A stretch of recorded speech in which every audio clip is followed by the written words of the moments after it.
Somos tu voz. Respaldado por equipovirtual.com, tu aliado en gestión de redes, identidad de marca, desarrollo web, asistencia administrativa. Equipovirtual.com.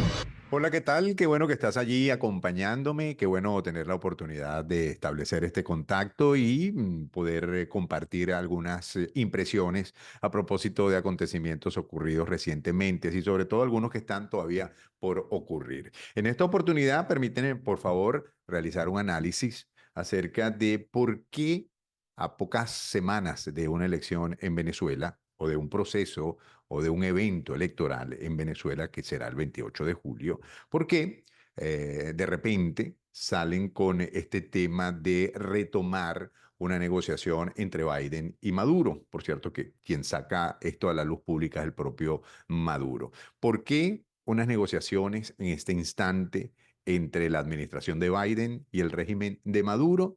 Esa es la respuesta que vamos a tratar de dar en los próximos minutos con base a ciertos análisis y además llevándonos un poco hacia la historia reciente de qué ha venido ocurriendo. Antes de la respuesta, te pido un favor que es sumamente importante, gratuito además. Recuerda suscribirte al canal, darle like, hacer comentarios. Allí están a tu orden, por cierto. Me gusta, no me gusta, me parece bien, me parece terrible.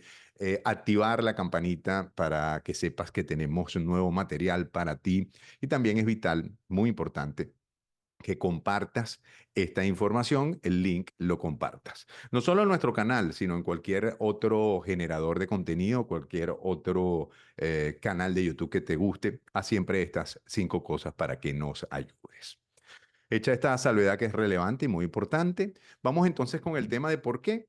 ¿Por qué hay nuevamente un proceso de negociaciones o de diálogo o de acercamiento entre la administración Biden y Maduro a pocas semanas de una elección en Venezuela? Por cierto, también relativamente a poco tiempo de unas elecciones en Estados Unidos, no hay que dejarlo por fuera.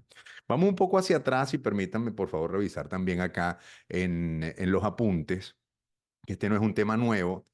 Hay 2 memorándums de entendimiento que fueron firmados, bueno, fueron comenzados a conversarse seriamente a mediados del 2023 y firmados en septiembre de ese año 2023. Por cierto, estos 2 memorándums dan entonces paso a lo que fue luego el acuerdo o los acuerdos de Barbados, que no hay que dejarlo por fuera. En el acuerdo de Barbados no aparece el gobierno de los Estados Unidos, es un acuerdo entre el régimen de Maduro y la oposición, pero previamente el gobierno de los Estados Unidos, a través de algunos de sus funcionarios debidamente calificados para eso, sí firmó estos 2 memorandos para exacta y precisamente llevar al régimen a unos acuerdos con la oposición. O sea que uno viene siendo como consecuencia del otro o viceversa, si se quiere. ¿Qué dicen estos acuerdos? Bueno, la ciencia, por cierto, no se ha mantenido muy pública, no es tan fácil de entender, pero hemos escuchado sobre todo pistas que ha dado Jorge Rodríguez. No es tan simple sacar de algún contenido de lo que diga Jorge Rodríguez, qué es lo que en esencia dice un texto que él está argumentando, porque bueno, básicamente lo pasa por el tamiz de su posición política en este sentido. Pero esos acuerdos son muy pragmáticos y se hablan esencialmente de negocios, ¿no? En el caso del régimen de Maduro es la eliminación total de las sanciones, que no haya sanciones absolutamente para ellos, que se quiten del todo. Esa es la quinta esencia, lo que siempre pone en esa mesa de negociación el régimen de Maduro. Por la parte de los Estados Unidos y más concretamente de la administración de Biden, la esencia de estos 2 acuerdos hablan de temas migratorios y temas políticos que permitiesen estos temas políticos una elección más justa, más transparente, competitiva en el país. ¿Qué pasó luego de que se firmaron estos acuerdos, que dieron paso, como les estaba comentando, a los de Barbados?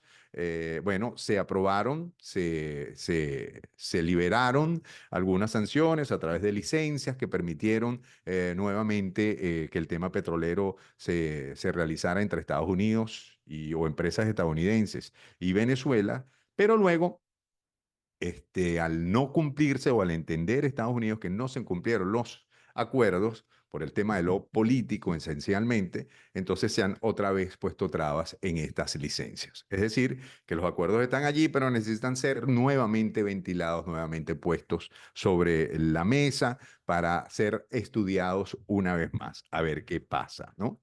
Y es interesante, muy interesante, porque en efecto, pues la esencia de los acuerdos no se ha cumplido. De parte del régimen de Maduro dicen que sí, que se ha cumplido absolutamente todo, porque está en la Constitución y las leyes, el tema de que si habilito o no inhabilito, y de hecho las inhabilitaciones la ven ellos como un tema jurídico y cerrado, ¿no? En el caso, por supuesto, del otro lado que firmó los acuerdos, entienden que estas inhabilitaciones en principio han sido pues simplemente ilegales y por allí vino entonces el recrudecimiento de las sanciones. O más que recrudecimiento, el no darle libertad absoluta y total a la liberación de estas sanciones, que es, en esencia, repito, lo que está exigiendo a viva voz el régimen de Maduro, que le quiten esas sanciones. Por otra parte, entonces, se dejaron de cumplir los acuerdos migratorios. Al final del día, para hacerles el cuento corto, de los acuerdos se ha cumplido poco o nada, en realidad, ¿no? Eliminar las restricciones para que Venezuela pudiera comercializar su petróleo y gas es tal vez lo único que ha ganado el régimen de Maduro, pero no en la medida que ellos hubiesen querido. Ha sido, ciertamente, se ha dado una pequeña apertura. O una apertura, la verdad, bastante grande. Sí han ganado en otras áreas que para nosotros los venezolanos han sido incluso pues casi que inexplicables, la liberación de 12 estadounidenses, pero la liberación de Alex Saab, eso realmente cuando uno lo pone en peso, todas las vidas son valiosas, ¿no? Toda vida humana es esencialmente valiosa y la misma, pero el tema de que ya estuviese preso Alex Saab, obviamente, para quienes estamos del lado de la justicia o de que se cumpla justicia en Venezuela, eso fue duro, difícil de asimilar. Así que siempre se ve o pareciera que quien gana más terreno en este tema de los acuerdos al final es el régimen de Maduro. De hecho, una de las opciones que hoy en día puede estar poniendo sobre la mesa, porque no se han cumplido y porque y están reestudiando, recalculando el alcance de estos acuerdos, que por cierto, en su debido momento no incluían a la figura de María Corina Machado, por ejemplo, en aquellos acuerdos firmados en Qatar, en Doha, que es donde se realizan estos memorandos de entendimiento, y son a los que hacen mención entre Estados Unidos y el régimen de Maduro. No tiene nada que ver en ese sentido, sí, con los acuerdos de Barbados. Lo que se habló, lo que se escribió y lo que se aprobó ahí en Doha, en Qatar, pues no está en este momento ya, pareciera que está desactualizado totalmente.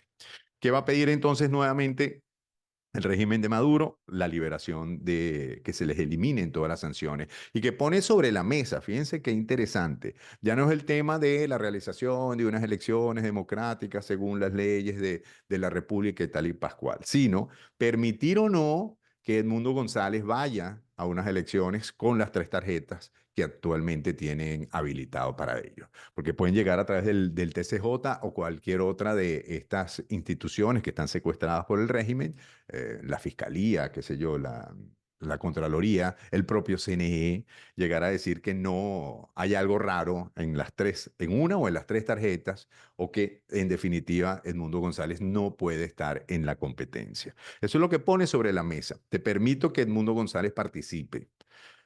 Ahora que pone del otro lado Estados Unidos, bueno, insiste en el tema de no otorgarles las licencias y de seguir con las sanciones. Al final del día, fíjense ustedes que estamos hablando de dos negociadores que están en momentos evidentes de debilidad. Y esto es muy bueno comentarlo y tenerlo bastante claro.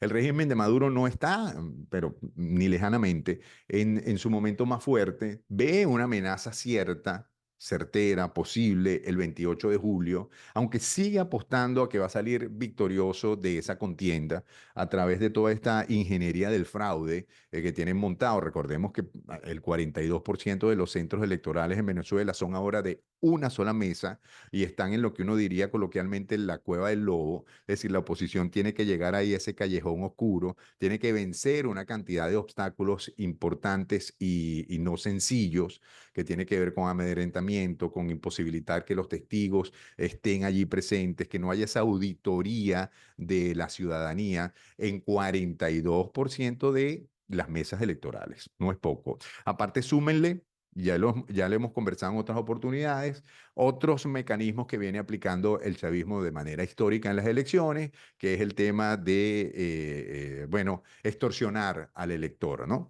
Y aprovechar la gran necesidad que tiene una inmensa mayoría de la población en Venezuela y con el tema del miedo, del terror, de ese vecino que es que el ojo que todo lo ve, de ese vecino que está allí con gran poder a través de los poderes comunales, entonces extorsionar al votante para que pase por los puntos rojos, así llamados, y en definitiva, aunque quiera votar por Edmundo González, piensa el chavismo que lo van a obligar literalmente ese día 28 de julio a que voten las elecciones. Esas son algunas, no todas, pero las principales herramientas con las que cuenta el régimen para seguir pensando que va a salir ganador ese 28 de julio. O sea, el régimen no se da por derrotado en este sentido. Y si es derrotado, entonces también aquí viene la importancia de las negociaciones, no solo con Estados Unidos, sino también, por supuesto, hasta incluso con la oposición y otros factores internacionales de paso y económicos.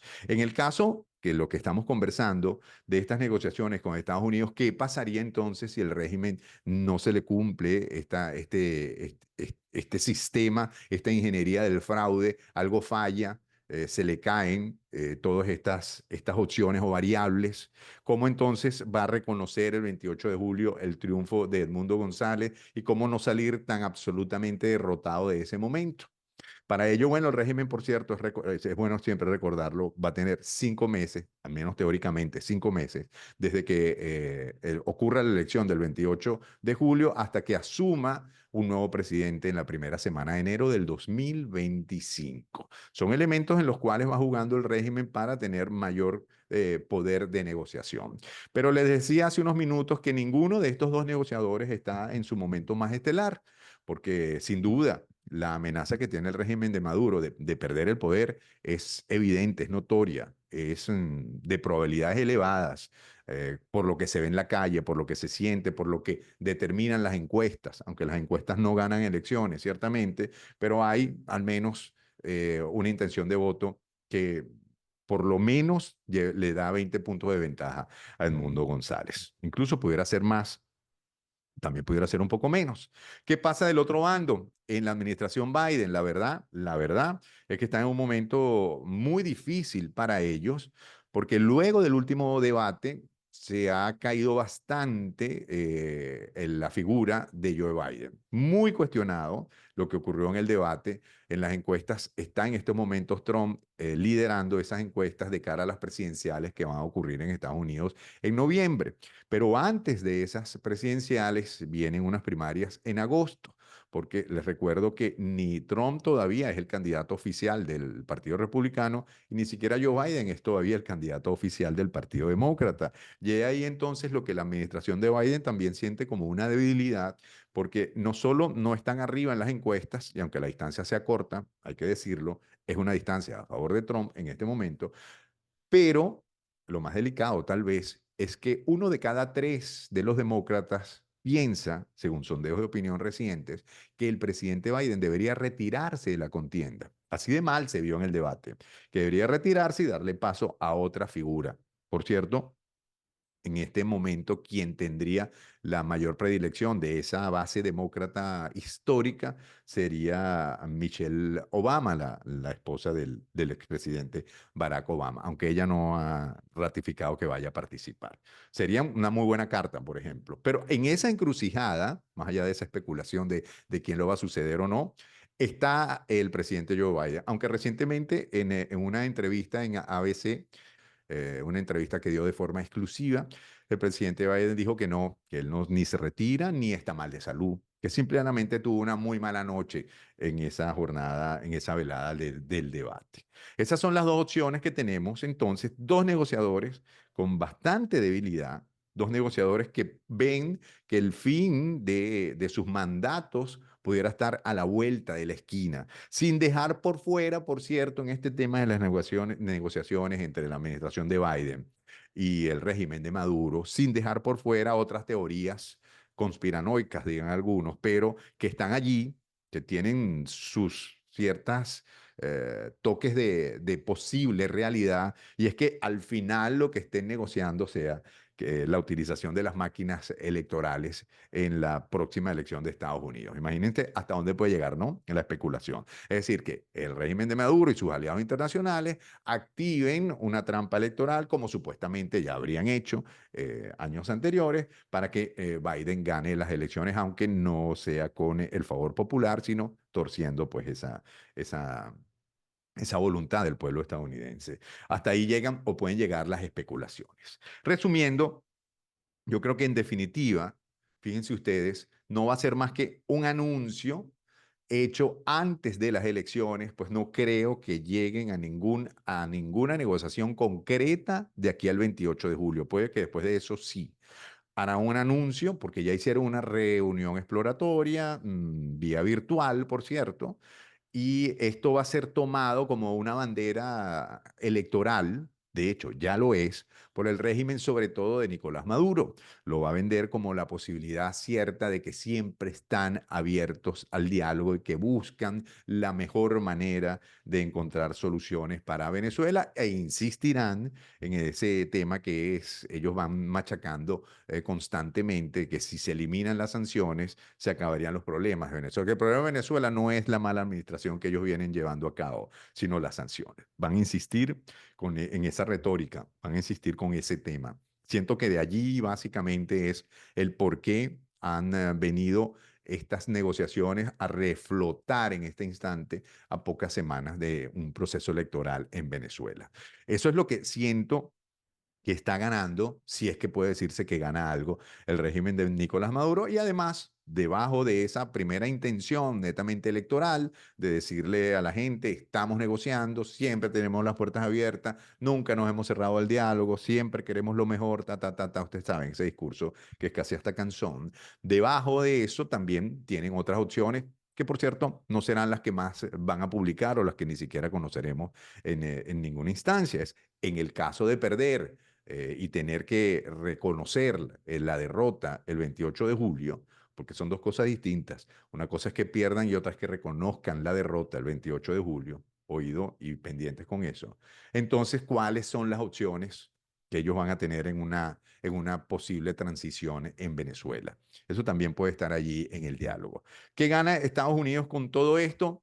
Bueno, obviamente la intención de buscar una salida democrática, pacífica, electoral en Venezuela, que siempre es muy bien vista en el mundo entero y es el deber ser, además de todas las cosas. Y no hay que olvidarla, por cierto, aunque suene como muy utópica. Esa es en esencia,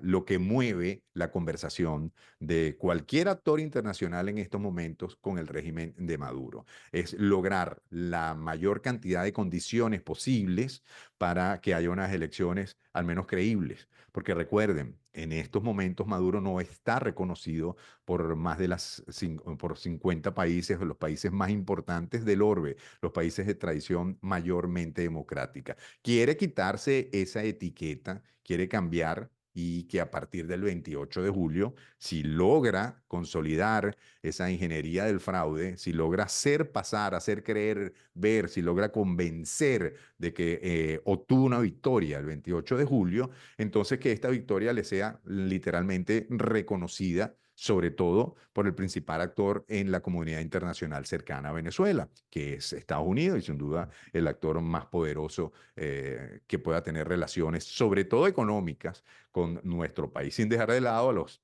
aliados tradicionales como China, como Rusia, como Irán. En fin, esta es en esencia la característica principal de lo que puede ocurrir después de estos diálogos, si es que en efecto llegan a alguna conclusión evidente, firmada sobre papel en blanco y negro.